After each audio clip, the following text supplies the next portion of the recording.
You know this moment. She starts going cold. Replies get shorter. The warmth disappears, but not all at once. It happens in pieces. A slower reply here, a dry tone there, a weird emotional distance you can feel through the screen. And now you're staring at your phone like it holds the answer.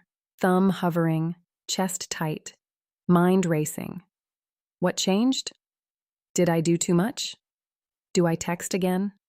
Do I pull back? Why do I always care more? Here's the truth nobody tells you. Avoidants do not chase the man who wants them most. They chase the man whose energy no longer pressures them to feel on command. Read that again. You're not crazy. This isn't about being weak.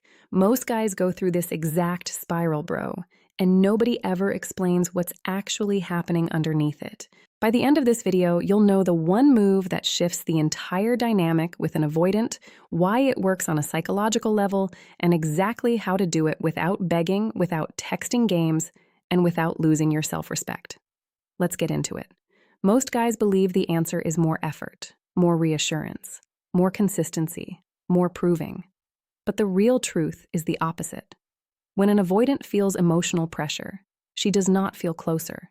She feels responsible. She feels watched. She feels your need reaching for her before your words even land. And that changes everything. Because with avoidant women, attraction is not just about liking you. It's about whether being around your energy feels safe or heavy, free or demanding, calm or emotionally expensive. Most guys believe if she pulls away, they need to close the distance fast. But the real truth is, when you chase an avoidant, her gut often reads it as pressure, not love. She senses the hidden agenda under your attention. Her energy shifts. She feels a wall go up. Her brain starts saying, I can't breathe in this. That's why the one move that changes the whole game is not chasing less as a tactic. It's becoming emotionally unhooked from her response. Not coldness, not punishment, not fake indifference, but grounded, genuine non-chasing. That's the move. Because the second you stop trying to pull a feeling out of her, she finally has space to feel one on her own. And that's when attraction begins again. So let's break down exactly what that looks like. 1. Kill the protest energy. Here's the part nobody talks about. Most guys do not chase with words first. They chase with energy, with tension, with that invisible vibe of please don't drift. And she feels it instantly. Most guys think they're being patient. But if your texts, your tone, your timing, and your presence all say, I need to know where I stand, then you're not calm. You're protesting the distance. That matters more than you think. Because avoidants are hypersensitive to emotional pressure. She may not consciously say it out loud, but her nervous system reads your energy like a smoke alarm. Her gut says, something about this feels demanding. Wrong sounds like this, hey, everything okay? Then later, you've been kind of off.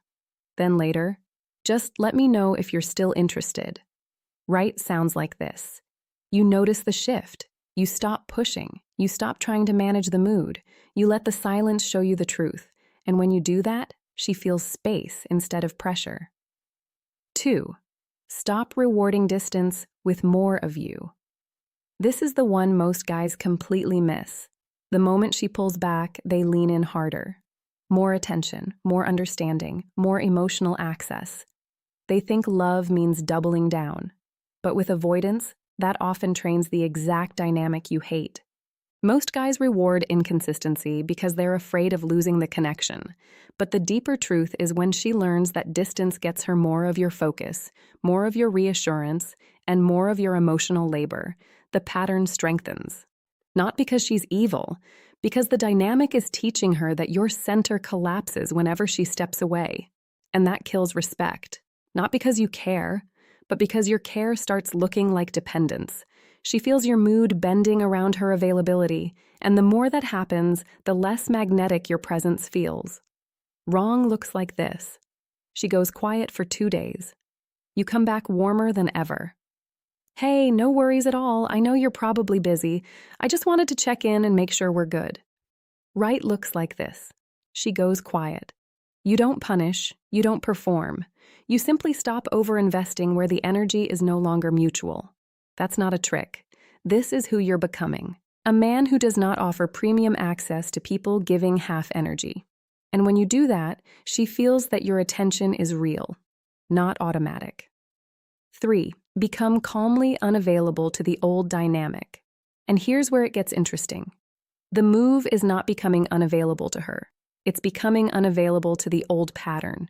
That is a massive difference. Most guys either stay too open or slam the door. They become overly accommodating, or they become cold and bitter.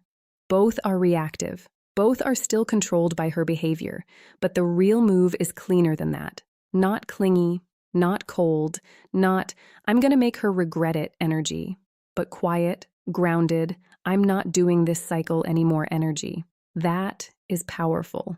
Because women, especially avoidant women, feel congruence.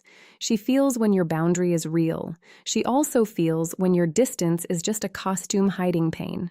Wrong sounds like this. Oh, so now you want to talk?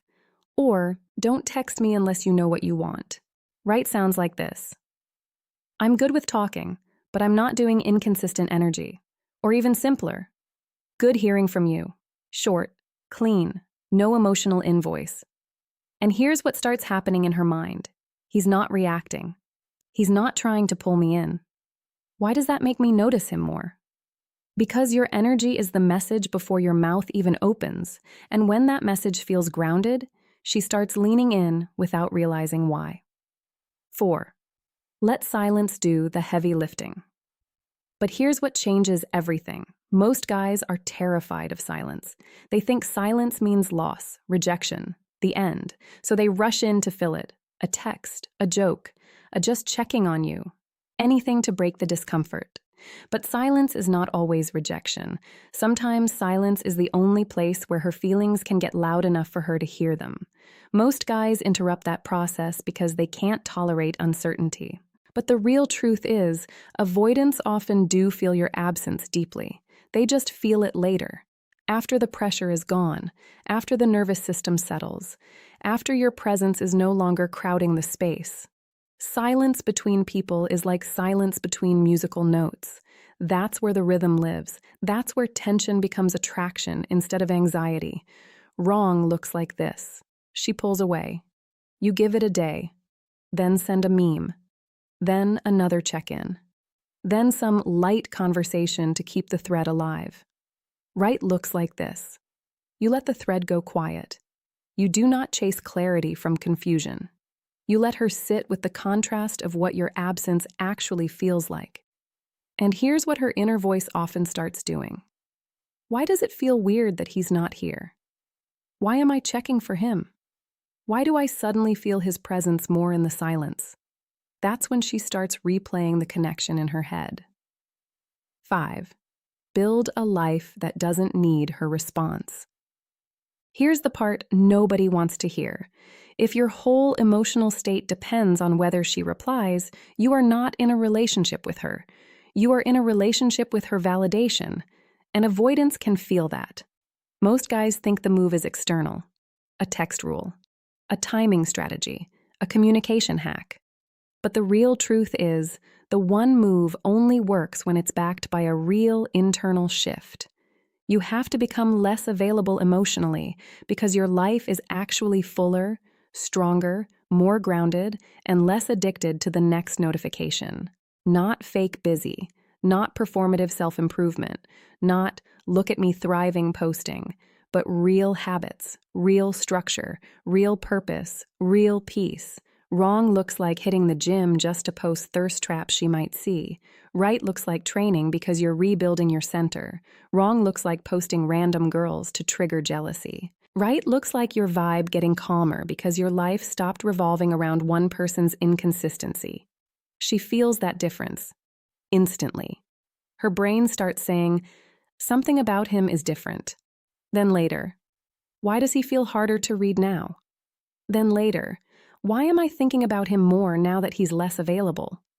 Because grounded men feel magnetic, not because they're performing value, because their presence no longer asks for approval. And when you do that, She feels the loss before she admits it. 6. When she reaches out, don't spill. This is where most men lose all their power, man. She finally comes back. A hey, a reaction, a random question, a soft little breadcrumb. And the second it happens, they emotionally flood the room. Relief takes over. Hope takes over. Old attachment takes over. Most guys wait so long for the return that when it finally happens, they overreact and erase the entire reset in 2 messages. She instantly feels the old hunger again. She instantly feels the old dependency again. And just like that, the mystery dies. Wrong sounds like this. Hey, wow, I wasn't expecting that.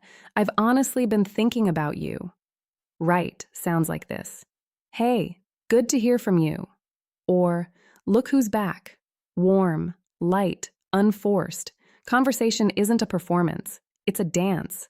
And if you lunge the second the music starts, the rhythm dies. Most guys think they have to capitalize on the opening immediately. But the real truth is, your calm matters more than your cleverness. She is reading your emotional posture, not grading your lines. And her mind starts saying, he's not where I left him. He doesn't need me to validate him. Why does that make me want to move closer? That's emotional caffeine for her brain. 7. Be willing to lose her for real. This is the deepest point in the entire video, and if you really get this, you stop suffering in the same loops forever.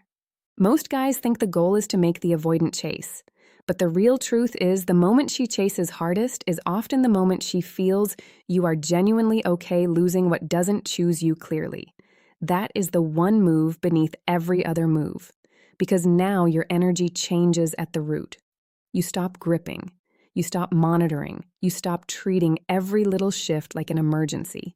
You stop negotiating with crumbs because you are no longer terrified of being left. Not because you stopped caring, because you stopped worshiping the connection more than your own peace. Wrong sounds like this. I just don't want to lose you. Or, I'll be patient. I just need to know this is going somewhere. Right sounds like this. I like you, but I only do mutual energy. Or, I'm open, but I'm not available for confusion. Feel the difference. One man is trying to survive the interaction. The other man is standing in standards. One man is begging for reassurance. The other man is grounded in self-respect. And here's what often happens inside her when that shift is real. He's not trying to keep me. If I lose this, it's actually gone. Why does that make me want to come closer? That's the shift. That's what turns your absence into gravity. That's what makes her chase without you begging, without you texting, and without you betraying yourself in the process.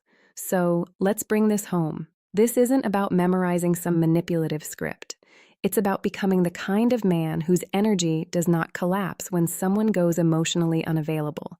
It's about becoming so grounded that your presence feels calm, your standards feel genuine, and your silence feels real. When you internalize this, you stop trying to force attraction and start allowing it. You stop performing value and start living it. You stop chasing the connection and start protecting your center. And that's when everything shifts.